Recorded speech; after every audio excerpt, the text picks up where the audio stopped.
Welcome back to the Life of PHYS Podcast. I'm your host, Tyson Martin. On this episode, I'm joined by Jillian Brown, a Canadian documentary photographer whose story is one of resilience, adventure, and the deep healing power of the outdoors.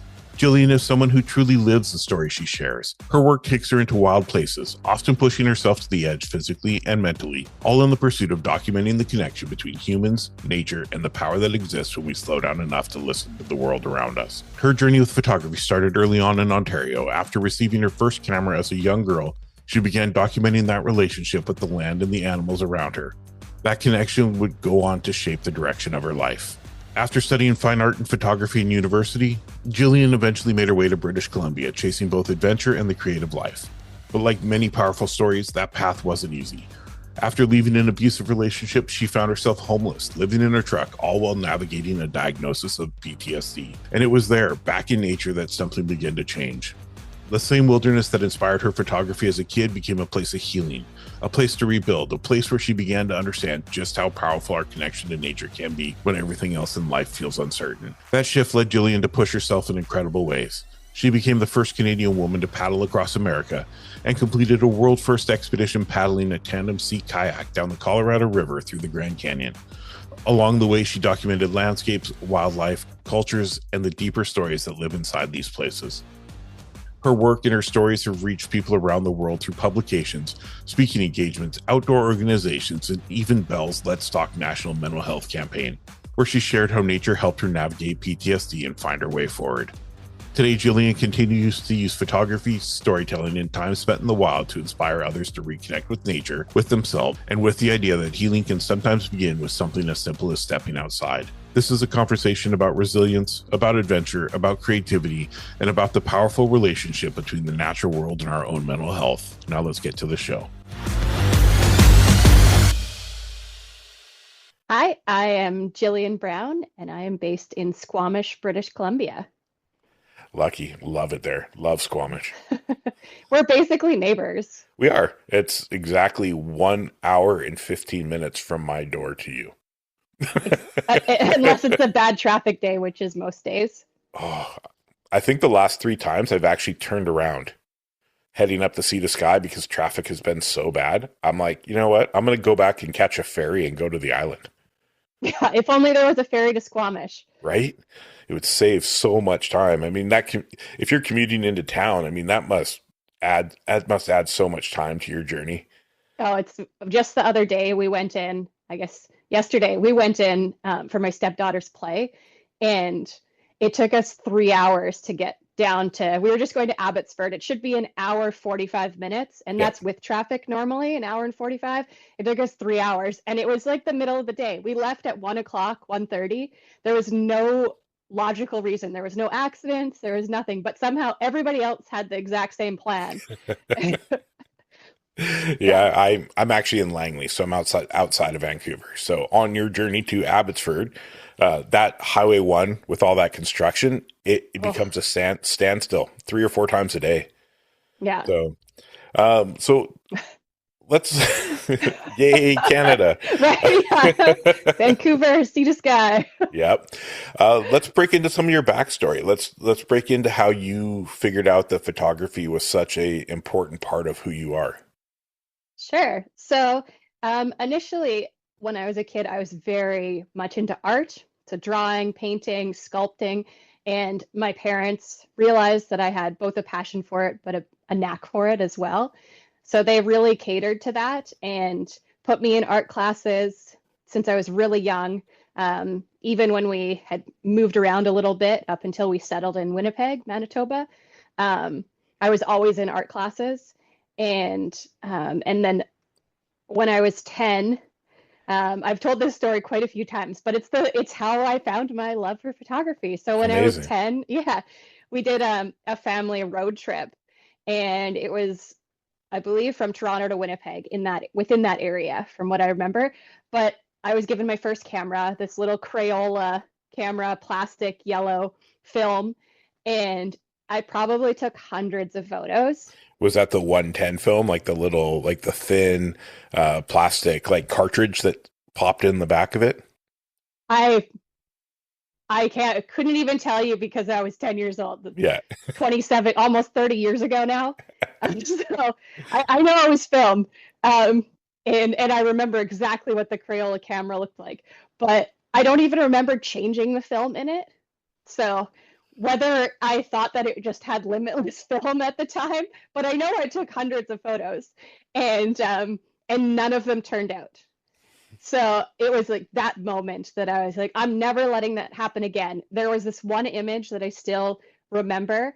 We were along one of the Great Lakes, and it was super overcast and foggy. And there was this big, beautiful sailboat that was a tall ship. So it looked like this pirate ship, but it was just cruising gently through this fog.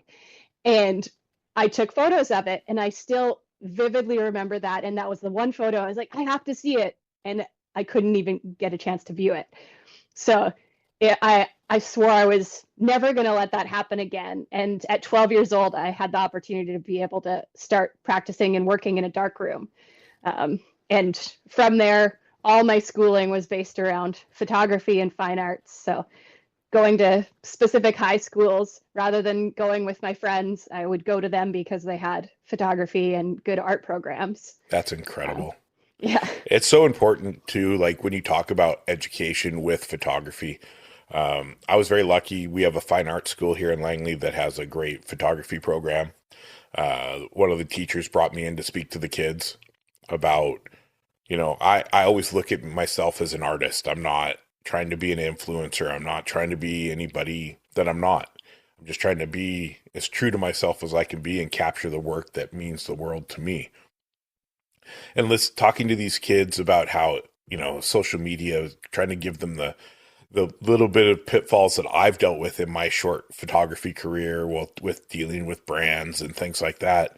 And just watching them be so focused on the words that I'm saying and how I capture things and why I capture things certain ways. And then it came up, the question, they're like, oh, well, one person, do you shoot manual?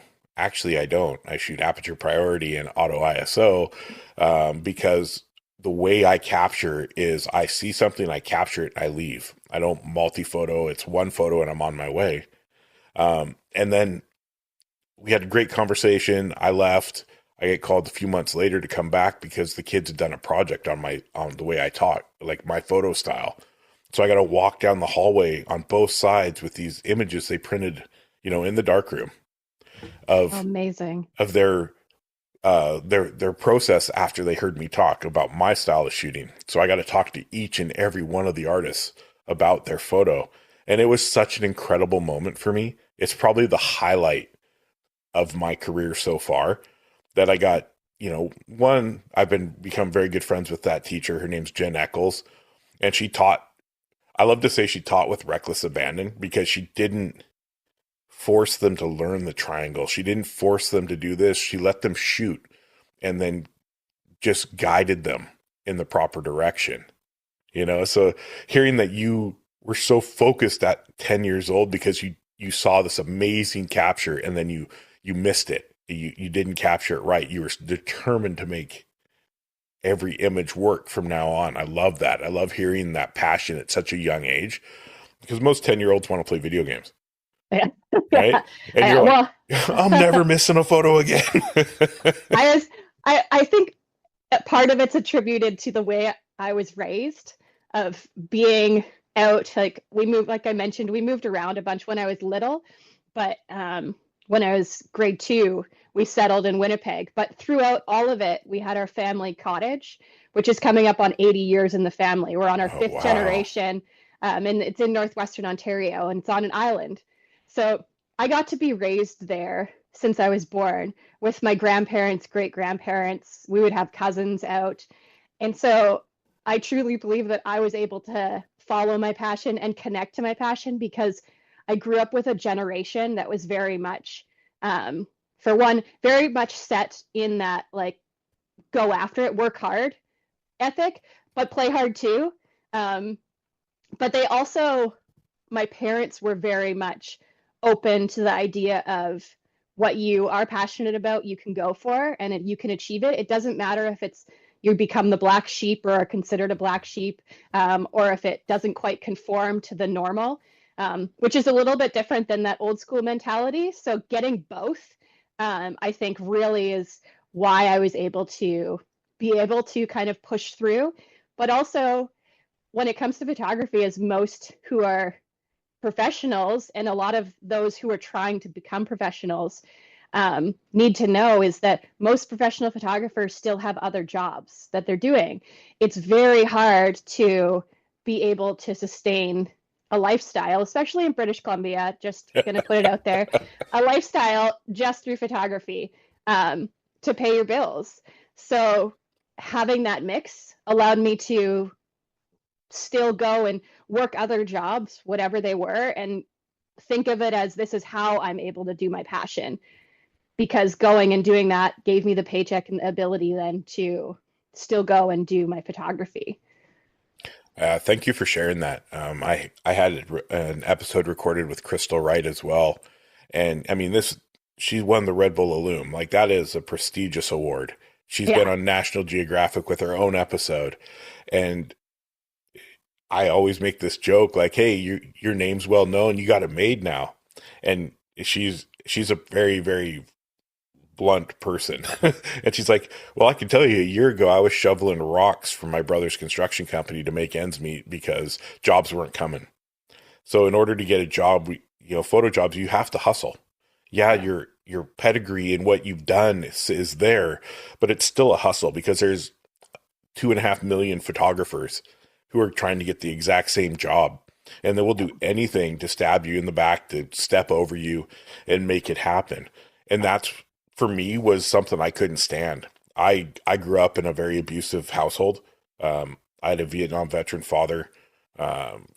Didn't understand PTSD when I was younger. He was very abusive to my mother. I remember, I want to say it was 11 or 12 years old. I was coming up the stairs and I watched, they were arguing, and I was trying to get them to stop, and he grabbed my mom and threw her across their queen bed from one side to the other. And I just snapped. I started trying to beat my dad up. I started trying to do everything in my power as a young child to stop him from hurting, my safety, which was my mom. And that turned into him putting a gun to my head. And I was so fearful of him my whole life, that I would try to make him proud by being the best athlete, playing sports at the best level, playing football the hardest I could.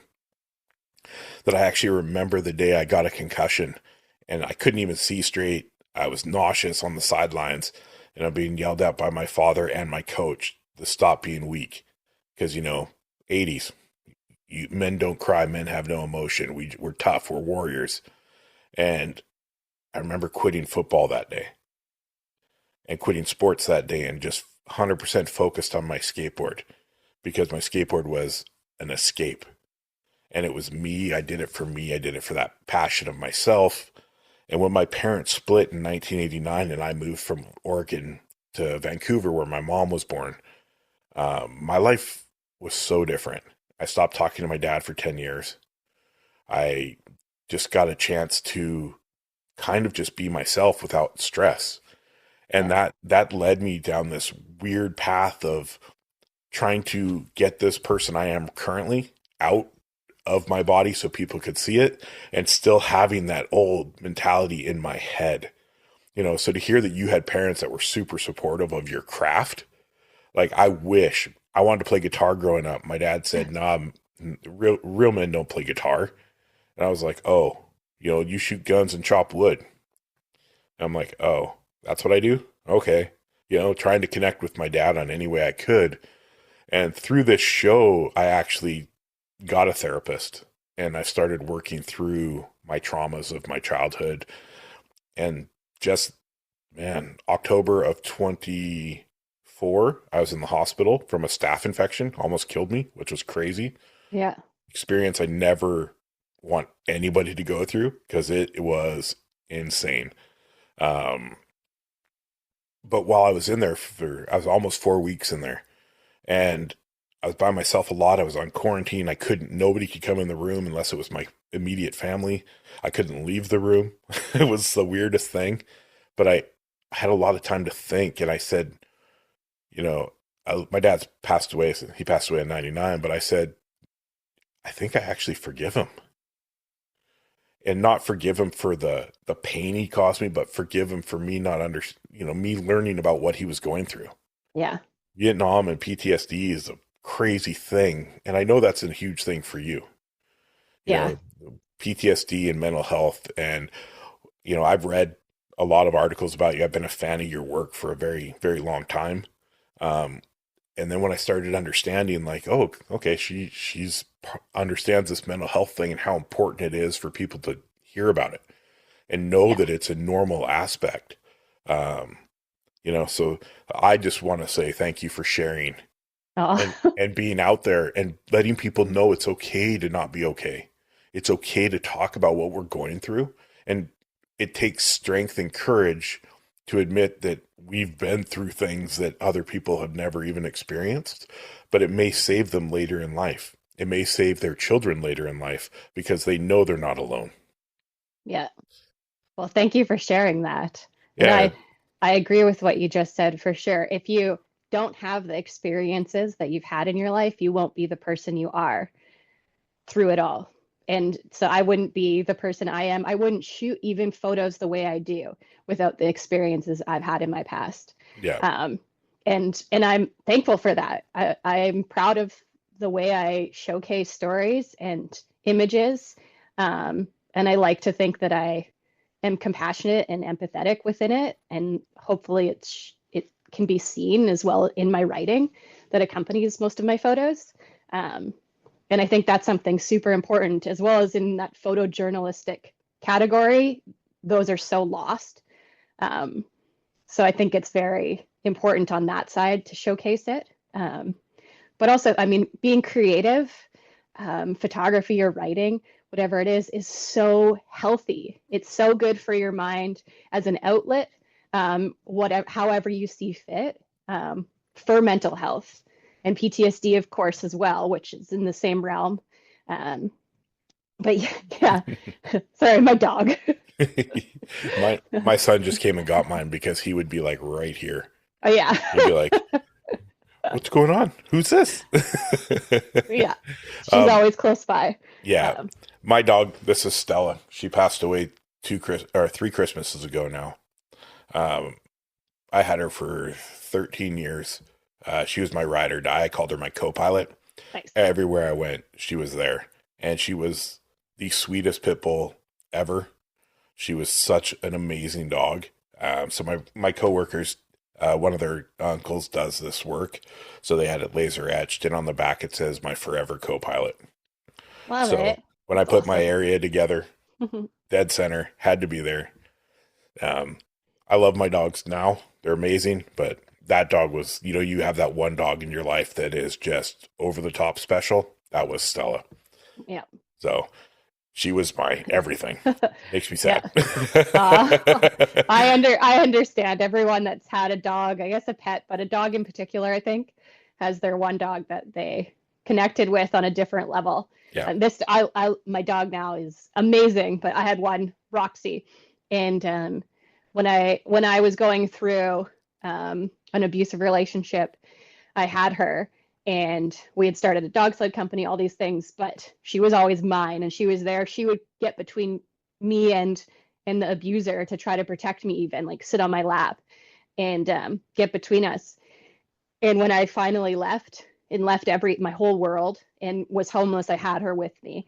And she was one of the only reasons that I got through, was because she gave me some sort of safety in that really terrifying moment. But also she could read my energy the whole time. She would know. She got to the point where when my phone would ring, the person was calling me all the time relentlessly. And I was so scared of my phone that she could sense that. And she got to the point that when my phone would ring, she would hit it out of my hand because she didn't want me to answer it anymore, I guess. And she was there for me when I had a thought of suicide at a river. It was when I was walking her and I looked at her just sitting there. And she was looking at me and looking out at the view. And it was her that had me turn around and go back and go and find help and be diagnosed with PTSD. But then from there, she was what also healed me, because I would go out after and I'd let her off leash and I'd just follow her. And she allowed me to live in that present moment and forget about what I had been through and not focus on what's coming or what could be in the future. It was just in that moment always. Yeah.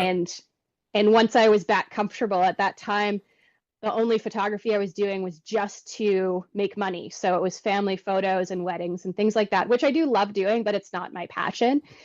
And once I started to feel a little bit more myself again, I started to pick up my camera, and it was photographing Roxy out on walks to start for a long time, just taking photos of her shadow looking like Batman, like silly things that they're not selling photos in any way, but to me, they mean a lot. They're beautiful moments. And that was how I was able to transition back to connecting to what I was passionate about, which is something that it gets pushed aside and can create a lot of depression within our lives if we forget about what we're passionate about, or if we don't have a passion at all and we don't bother trying to find one. And being able to push through those negative thoughts of, well, what I'm creating is terrible anyway, so what's the point? And just still doing it just for yourself is so important to move past and to help overcome anything mentally that you may be struggling with, like writer's block or even or depression or PTSD, just to be out there doing it. And then slowly you'll get more connected and more appreciative of what you're creating, and maybe you'll start to become a professional again, or put your work out there for others. And it's tough to put yourself out there, especially, I want to say thank you for sharing your story. I'm sorry you went through that, but I'm very grateful that you were able to see that there was something better for you, and you made those choices as hard as they were. And you had your right hand there to help guide you when you needed it most. And I feel that, because I went through 2015, I lost my mom. She had a lung transplant that failed. And my mom was my best friend. My mom and I had kind of grown apart. We moved back up here, and she was free for the first time in 27 years to do whatever. So she had all her old friends she'd go see, but I was 15 years old and on my own. I had unlimited freedom. There was no curfews. There was no anything. I could be out and gone as long as I wanted, which was weird because I was so controlled when I lived in Oregon. I was very much, if I'm not home on time, there was going to be problems. So when I had my kids and stuff, I was like, it was this weird thing, like in your brain, you're like, you only know one way to raise kids because that's how you were raised. And you're doing everything in your power to not be that person.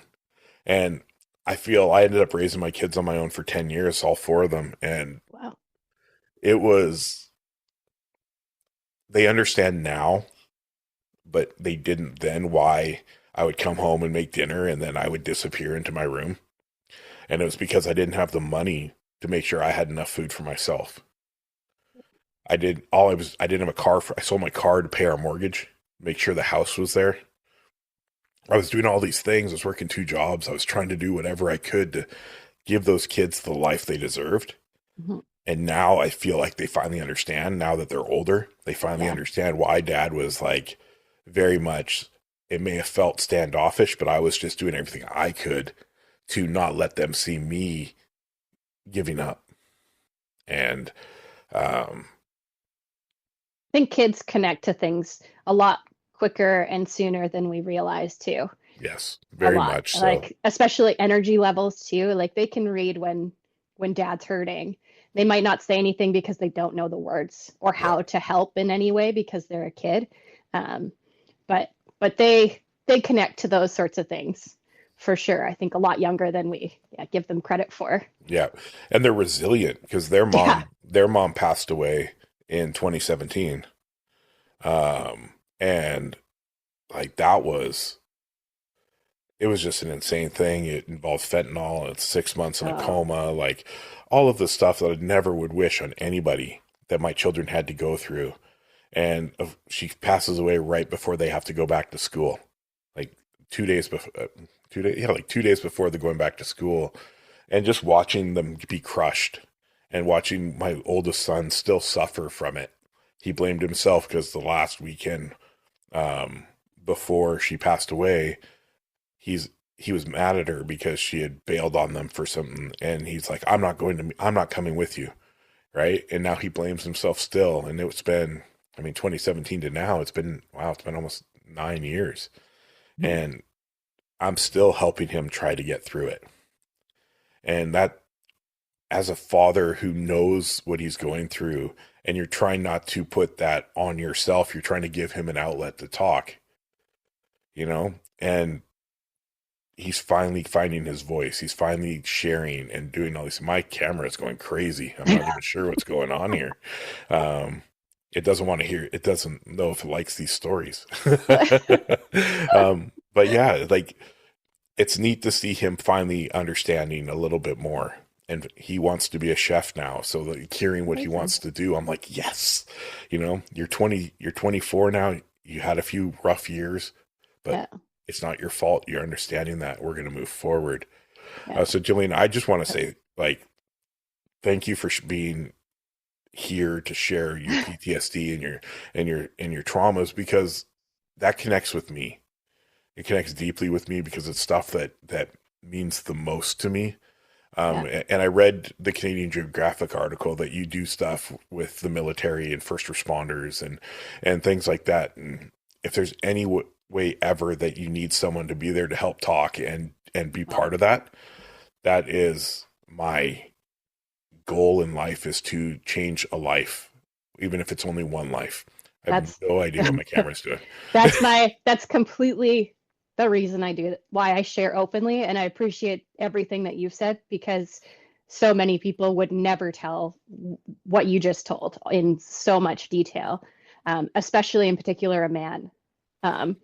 It's so much stigmatized for males to open up about anything, especially their childhood. Yep. So that's amazing that you're willing to talk about it in any way.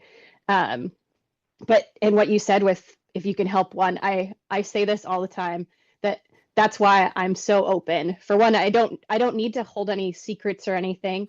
I think we are the people that we are because of our experiences, as I said. So if we don't share them openly, then we're not sharing all of ourselves to the world.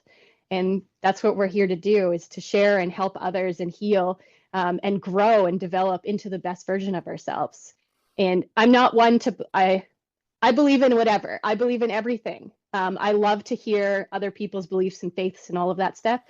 And if you believe in God, then maybe this is God doing it. And if you believe in whatever, then maybe that's who is doing it. But I wholeheartedly believe nothing is placed in front of us we don't have the strength to overcome.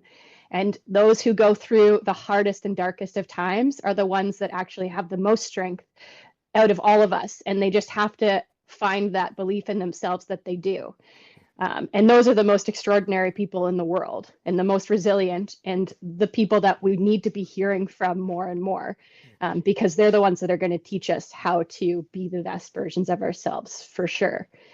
So I believe that with you and your son, if he can, when he figures that out, then he'll be able to move forward with it. He doesn't need to forgive anyone, because all of that happened to make him the best version of himself. Yep. And because he is the strongest of kids, of humans, to go through something like that, because that's one of the most unimaginable things, to lose a parent as a child, and in the way that they did, from the sounds of it too.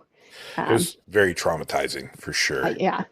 And it was weird, like, going through my journey.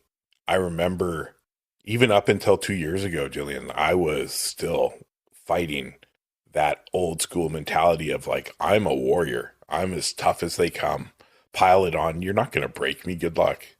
But I had a post come up on my Facebook about 2 months ago, and it said, I lived my whole life as a fighter and as a warrior, willing to take everybody's pain and put it on my shoulders. But this warrior's tired now. I need a break from where I am.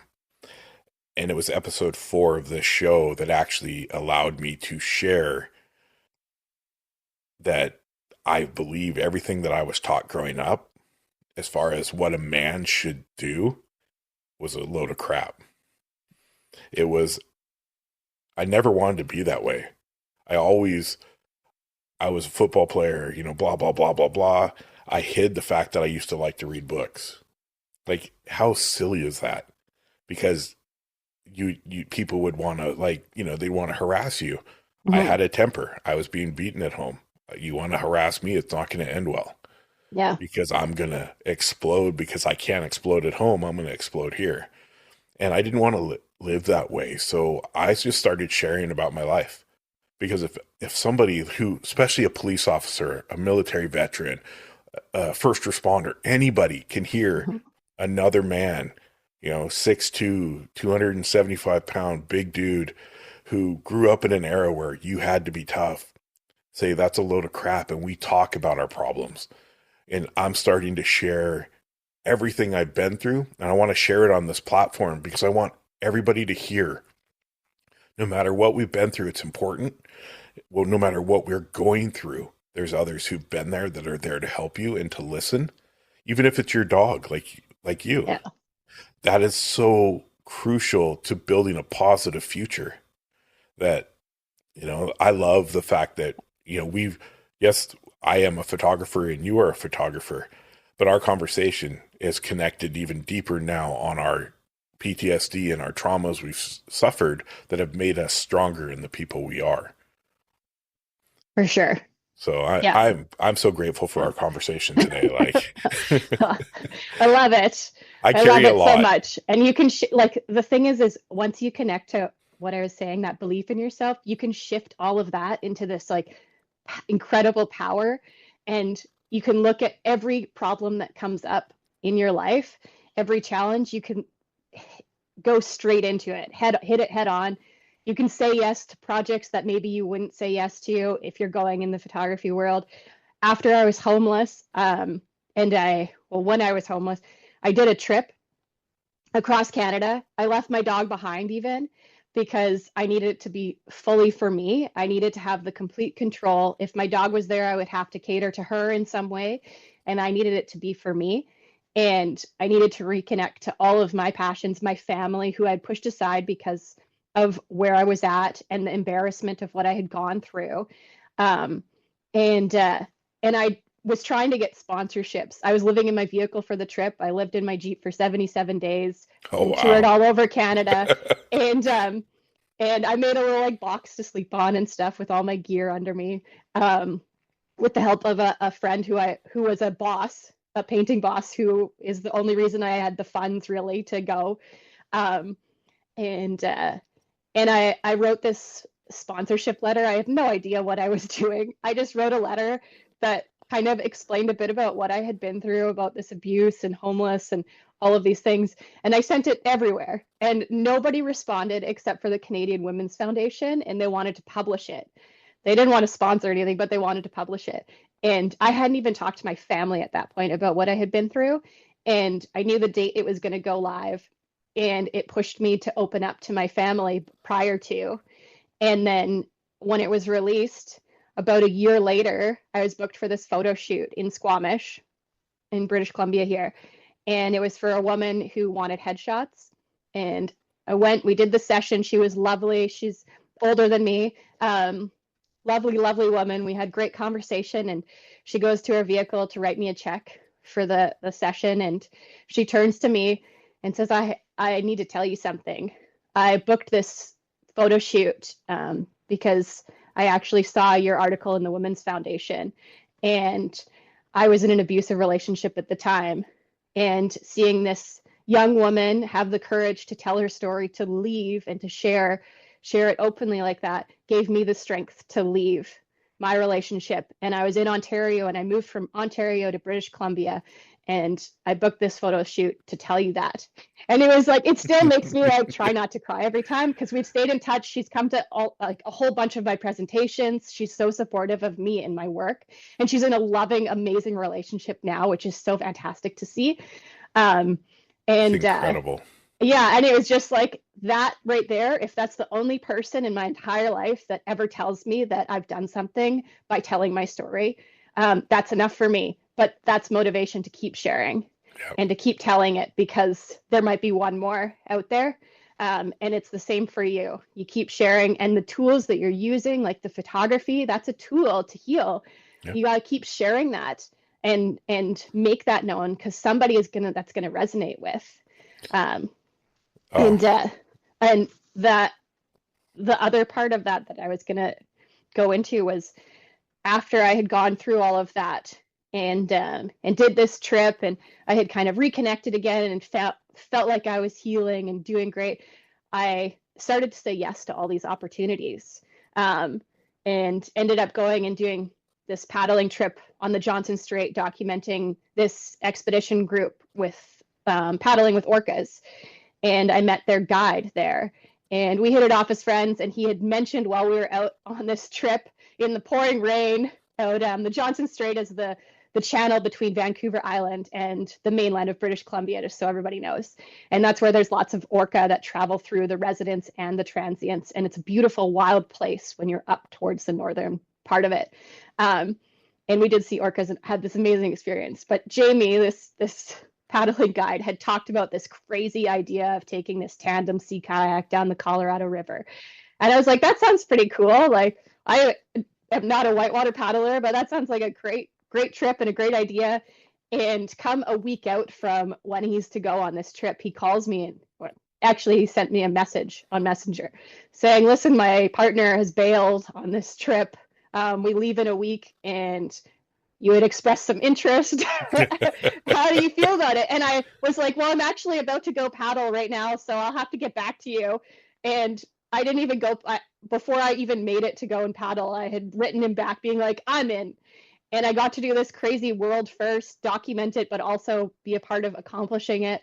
And the only reason that I was able to do that was because of my experiences. And I knew that I could overcome anything, even though the fear of doing something I had never done before, not knowing the other paddlers, not really knowing Jamie very well at the time. And I was able to, go and help him accomplish this goal and ultimately achieve something for myself too. And from there, that's what's led me to do all these other expeditions, paddling across America and ending up solo and all of these things, but also finding courage to step back too when I've needed to, for my own mental health, being able to recognize that, okay, this is no longer good for me in some way, and having that strength, because that takes even more strength than anything else, is to know that you need to feel selfish.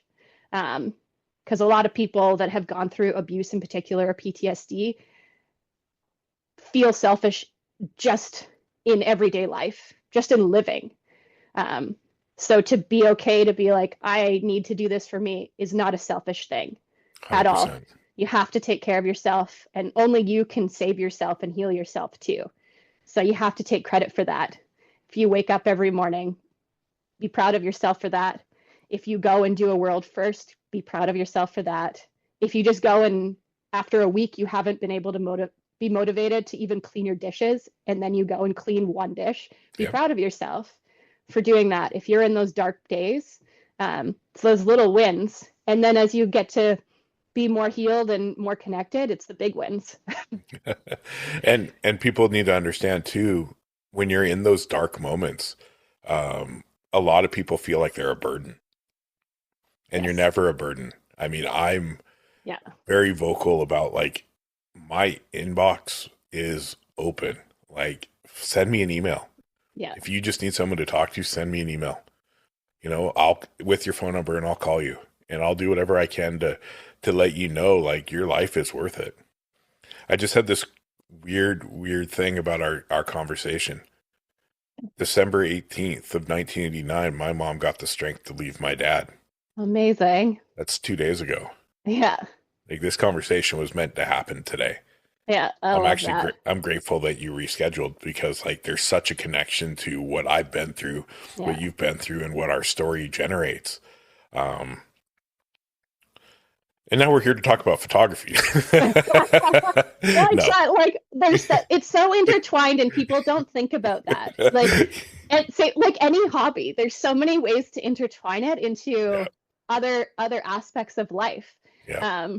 Hobbies are so important for us, but so is just passions. So I you don't need to separate these things. It's all part of a person's life, and especially it's a part of who a person is. So why not indulge in all of it? And that's what this platform is for. It's the story of the journey. It's not just one-sided. It's not just about, oh, you shoot photos. No, it's about getting to know you as the person. What drives you, what you've been through, your own struggles, because those struggles are what people hear and they're like, I'm not alone. So for me, being a mental health advocate and trying to show, for me, it's trying to show men that stop the bullshit, stop the bravado. You know what? We all have shit that's gone on. And it's important that you understand enough that you talk about how strong you are, but show the strength to your own children, to your friends, that you're okay talking to a therapist or getting help or going on medication to help you with your history and your past.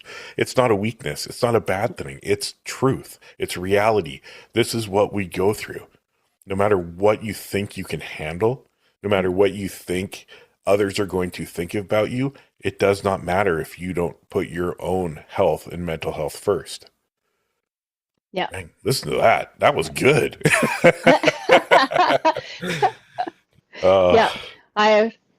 I totally believe that for sure. And I love that we're having such an open conversation about all of these topics, because I do a lot of interviews and I write a lot, and in particular lately I haven't written a ton about what my life is like now, because everybody always asks me just about like the world first and paddling across America and about wildlife photography and things and winning awards and things like that, because those are all positives. Mm-hmm. And that's what a lot of these platforms you want to talk about. And we can shift all these things, negative topics that people think are negative, into positives, like we're doing here today. Yeah. Like my life, everybody will ask, well, what's the next project? You're probably planning to ask, well, what's your next photography project? What's your next photography goal? Well, right now, my goal is just to be able to go out and do it. I'm a full-time caregiver for my fiance now, and almost nobody knows that on any of my platforms, because it's not something I go around and talk about, because I don't even know why. Maybe because I don't document it. Maybe because it's more his story, I feel like.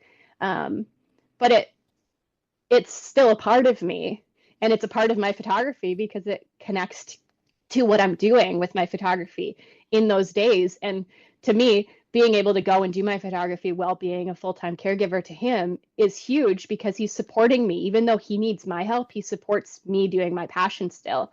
And he pushes me to go out and do it because he knows that I need to take care of myself as well as take care of him. So he'll do whatever he can in his way to be able to get me to go out and do it and think of myself, and remember that I need to do those things for my own well-being as well. And I'll let you know, I wasn't even going to ask about photography projects. Yeah. I love this platform because I control it. Yeah. I love this platform because, again, while it's started with my camera and I wanted to talk to photographers, and as I started, if you go back to listen to the very first few episodes, it was all about gear. It was that typical photography podcast.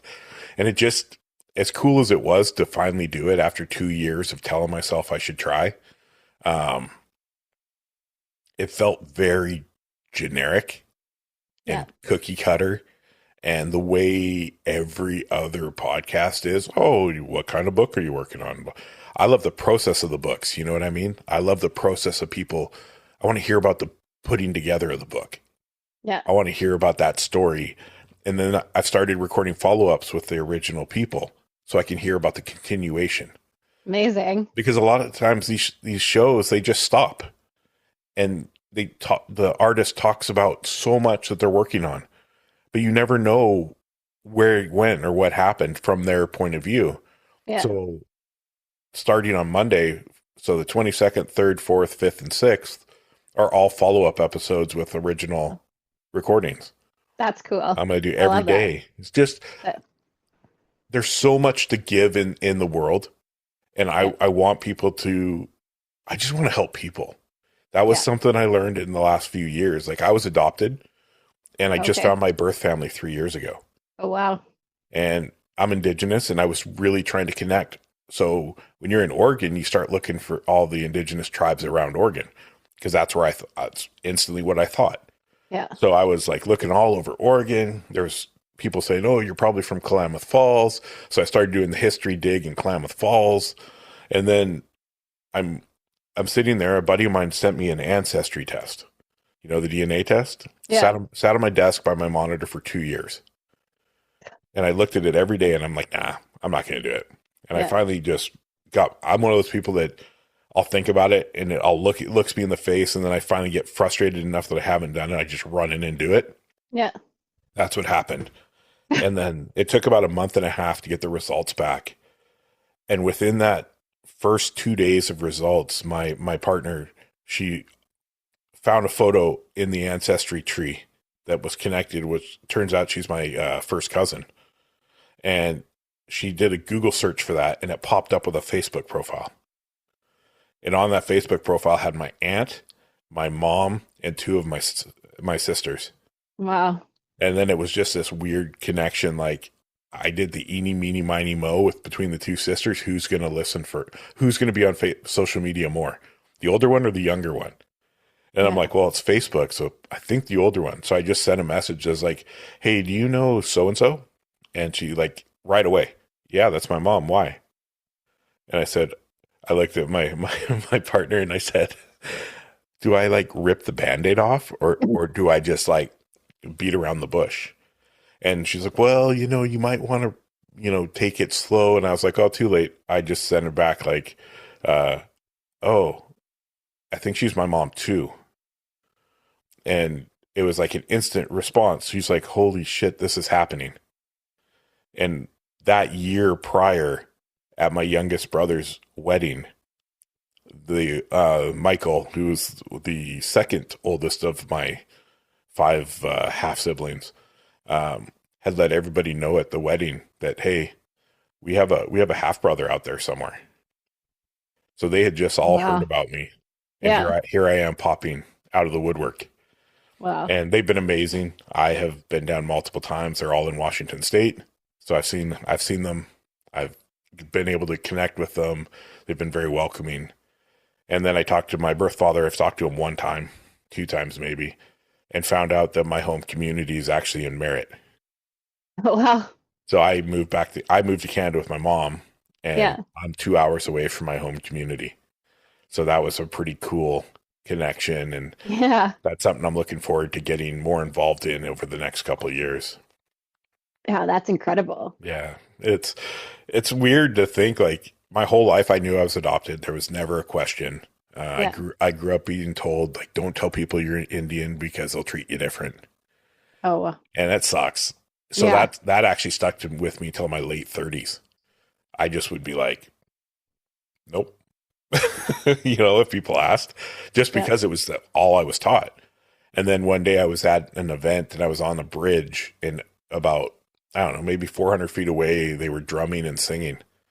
And I was on the bridge and I felt the vibrations of the drum coming through me on the bridge.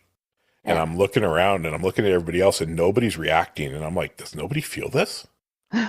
And that was when I realized, like, I really want to connect with my culture. I really want to know the history and everything that's happened to my communities. And it's been a journey. It's been a weird, crazy journey. Do you do any photography related to that? I want to, but I'm trying to be very, very respectful of it. Yeah. But I do have another project that I plan to do where, actually, I've got so many ideas. I have it's called the typical photographer. Yeah. It's called the Life of PHYS Project.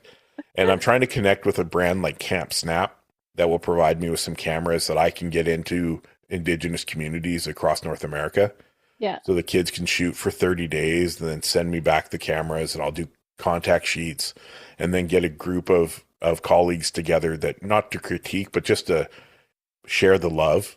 And then the one or two kids from the group that show the most love and interest, like, this is something I have to do. They'll get a camera gifted by one of the people on the panel, and a year of mentorship.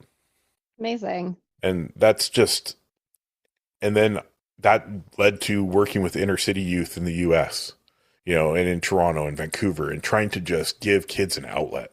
Yeah. That's away from drugs and gangs and trying to be cool, like they see their favorite hip hop artist. Like these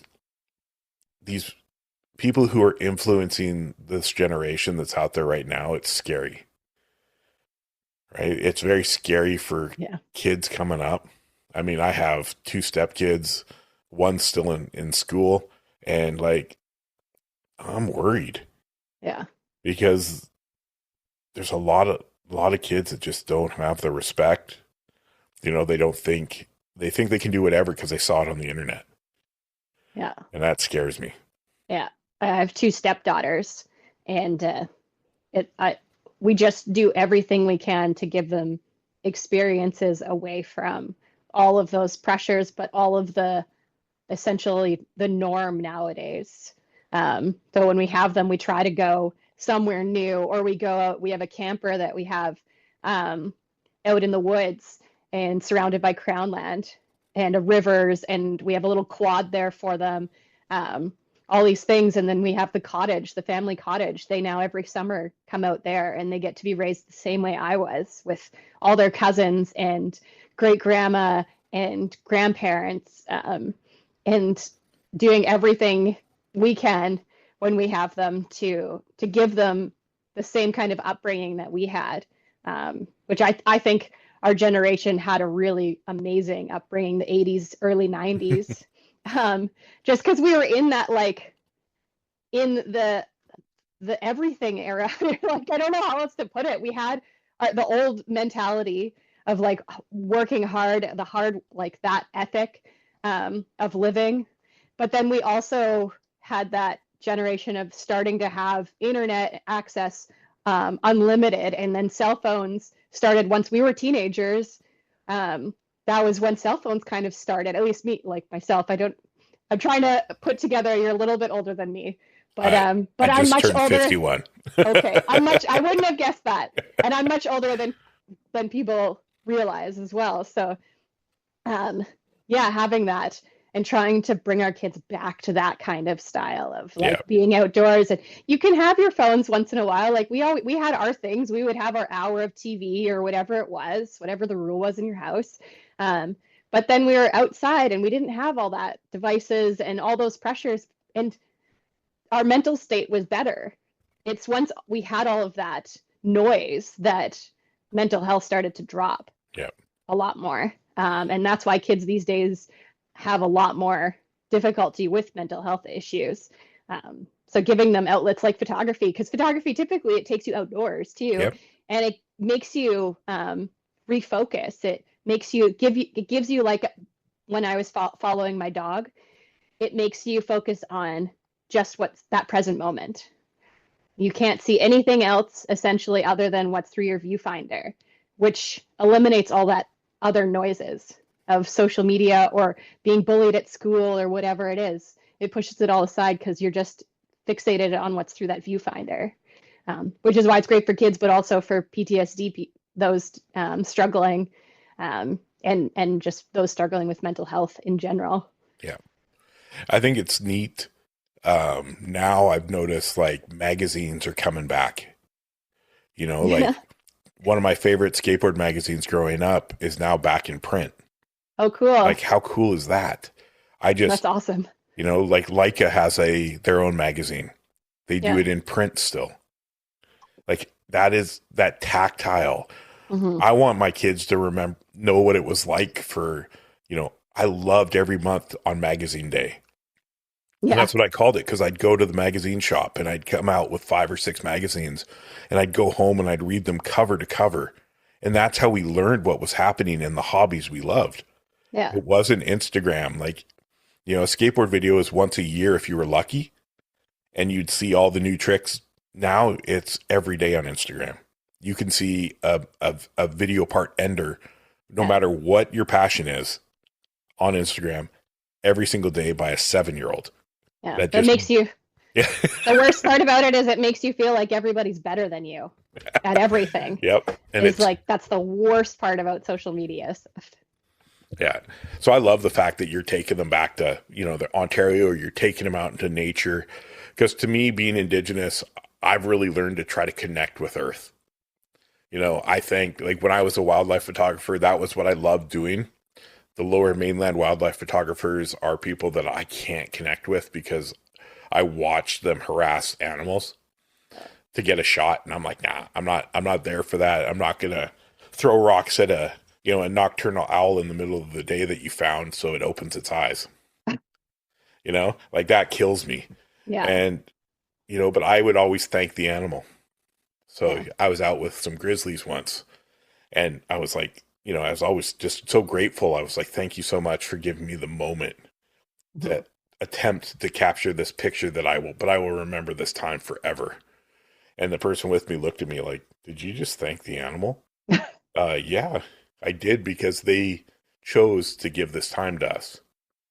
Right. And then I had an experience with a great gray that flew right at me, and above my head, I could feel the wind from its wings. Oh, wow.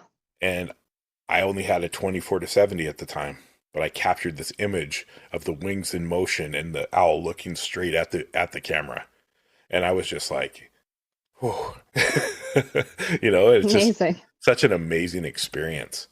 And I mean, you've traveled all over for your photography. You've been fortunate enough to shoot. I mean, I have your profile up on the screen here, and you have it looks like you've been to Africa? North America. So Africa, what you're seeing right now is, that's connected to a foundation called Deeper Roots Foundation and Soldiers on Safari. So they're doing, they're a new program, they're veteran created and owned. And they're taking veterans and first responders out to South Africa to an animal sanctuary called Sable Plains. And they're giving them cameras to use and teaching them how to do photography. And they're calling it reframing. So they're teaching them to help, to overcome PTSD in the exact tools that I love to share. With connecting to the outdoors, they go on nature walks. They also work on conservation efforts in protecting the endangered species and the poaching within Africa and South Africa in particular. And it's absolutely incredible. So that's why you're seeing those things. That's not my video footage, but I'm hugely supportive and I am working with them. Nice. So soon, hopefully you will see some of my photography from Africa and from that experience. But I just absolutely love what they're doing. And I think it's so important, in particular for first responders this day and age, when the news is just making people hate first responders, even though without them, a lot of us wouldn't be here and a lot of our families wouldn't be here and all of that. So they need a lot more support than what a lot of people give them. So that is why there's Africa. But North America, I've been all over North America. That's been my favorite. I love showcasing what's in our backyards and available to us to help promote that there's no excuse not to be out finding things to photograph or to be out in nature, because it's everywhere around us. Yeah.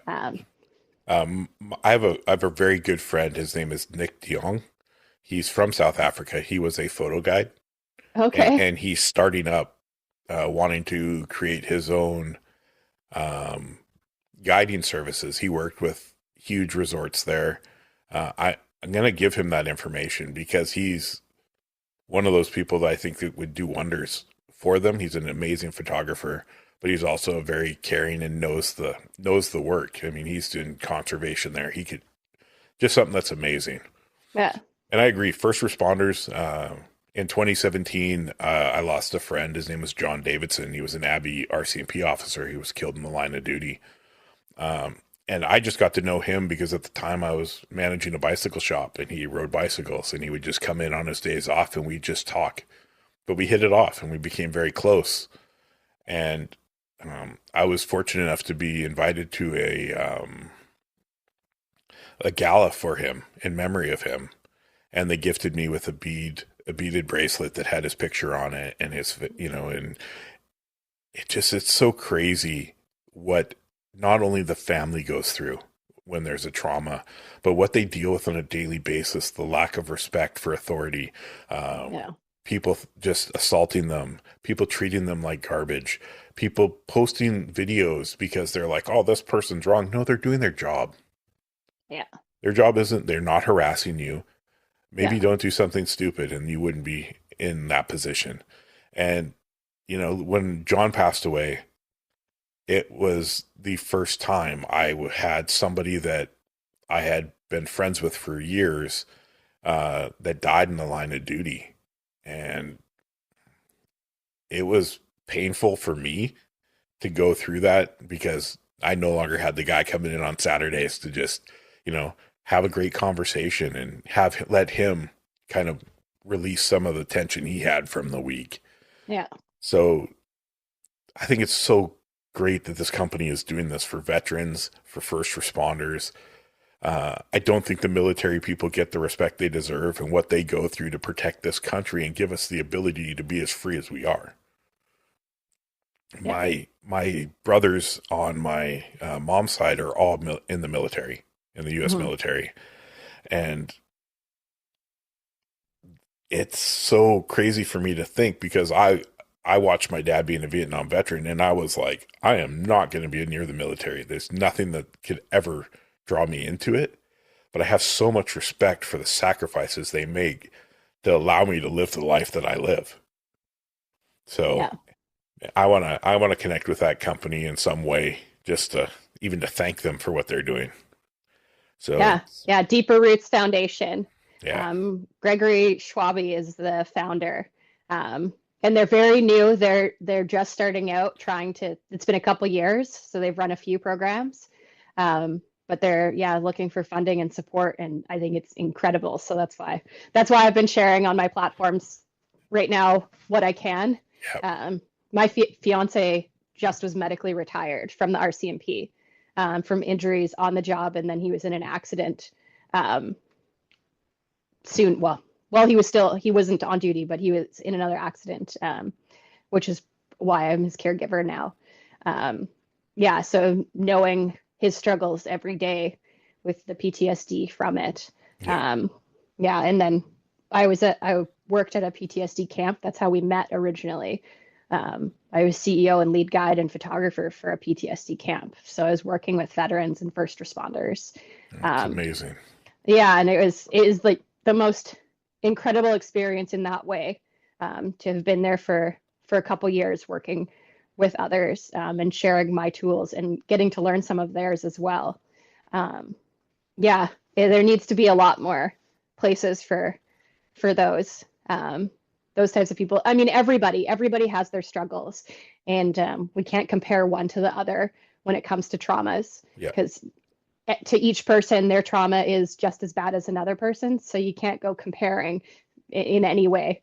So the more you can listen and be open to each person's stories and sharing of their tools and healing methods, the more likely you are to hopefully move forward as well. Yeah.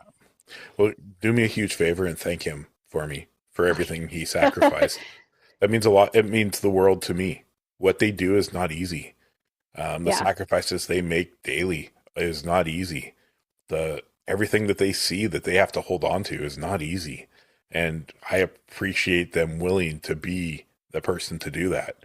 So thank him for me, please. And like I said, if there's any way that I can work with you and help you with PTSD or any camps or anything, just let me know, because it's something I feel like I have a voice, I can speak.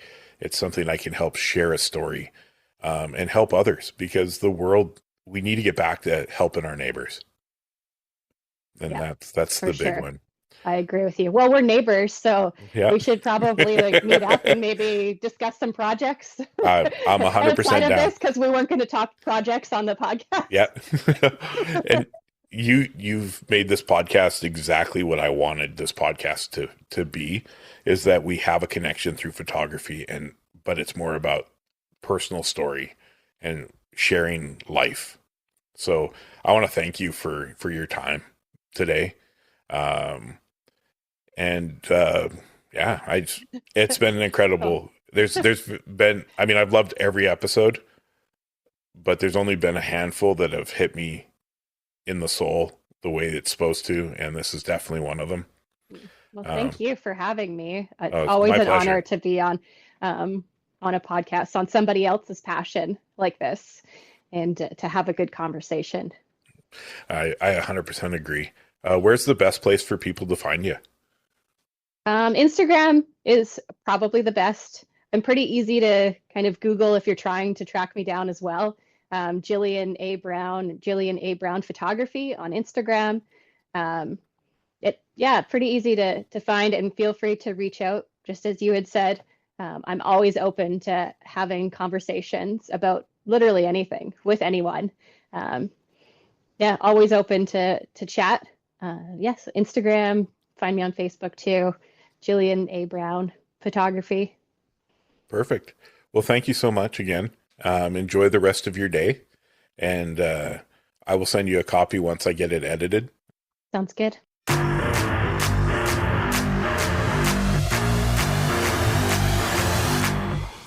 Thank you for tuning in to the Life of PHYS podcast. I hope today's conversation brought you insight, inspiration, or just a fresh perspective on the creative journey. If you enjoyed the episode, be sure to follow, rate, and leave a review wherever you listen to podcasts. It really helps us grow and reach more listeners like you. For updates, behind-the-scene content, and more, please follow us on all social medias at LIFE_OF_PHYS. And don't forget to check out the show notes for links and resources from today's episode. Until next time, stay curious, stay creative, and keep living the life of creativity.